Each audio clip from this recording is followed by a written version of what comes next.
उडाणे गावात एक गाव एक कानबाई उत्सवात 3 पिढ्यांची परंपरा कायम। दिनांक 16 ऑगस्ट 2026 रोजी उडाणे गावात एक गाव एक कानबाई या संकल्पनेतून कानबाई मातेचा उत्सव मोठ्या उत्साहात आणि भक्तिमय वातावरणात साजरा करण्यात आला।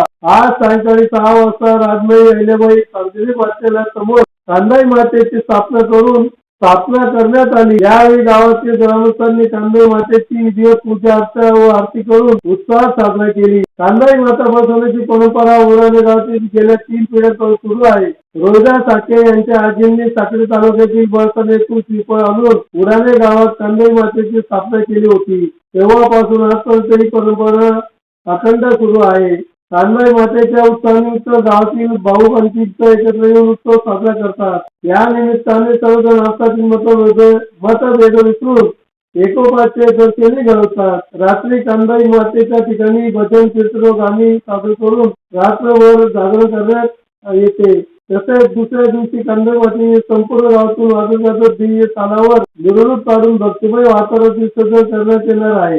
यावेळी डॉक्टर दरबार सिंगराचे कुणाल शिंदे, भगवानप्पा गर्दे, संग्राम पाटील, पंकज शिंदे, रघुनाथ आलगीर, सोमनाथ शिंदे, धर्मा बागुल, प्राध्यापक विजय पाटील, सुभाष शिंदे, सुभाष मासुळे, भगवान बागुल, रामदास अलोर, सरपंच रामदास अलोर, उडाणे गावातील ग्रामस्थ, महिला व पुरुष मोठ्या संख्येने उपस्थित होते।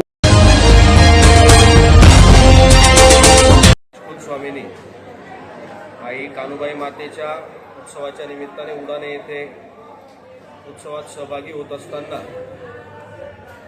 सर्व उडाणे ग्रामस्थांच्या साक्षीने अतिशय आनंदात आणि उत्साहात हा उत्सव साजरा केला जात आहे। आनंद रोहिदास हिरालाल हाके त्या गावात हाके परिवारात फक्त कानबाई हा उत्सव साजरा केला जातो आणि पूर्ण गाव हे जोडप्यासह पूजेसाठी येतात। हे कानबाईची स्थापना ही 3 पिढ्यापासून करण्यात आलेली आहे।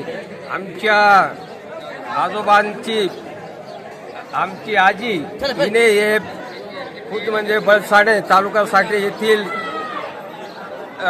ही कानबाई असून तिथून आपल्या या उडाणे गावात श्रीफळ घेऊन या गणेश याची स्थापना केली, कानबाईची स्थापना केली आणि ते माझे आजोबा शंकर तानाजी हाके, त्यानंतर माझे वडील हिरालाल शंकर हाके, त्याचप्रमाणे आता आमचे मोठे बंधू देवदास हिरालाल, माझं नाव देवदास हाके आणि सदाशिव हिरालाल आणि संजय हाके असे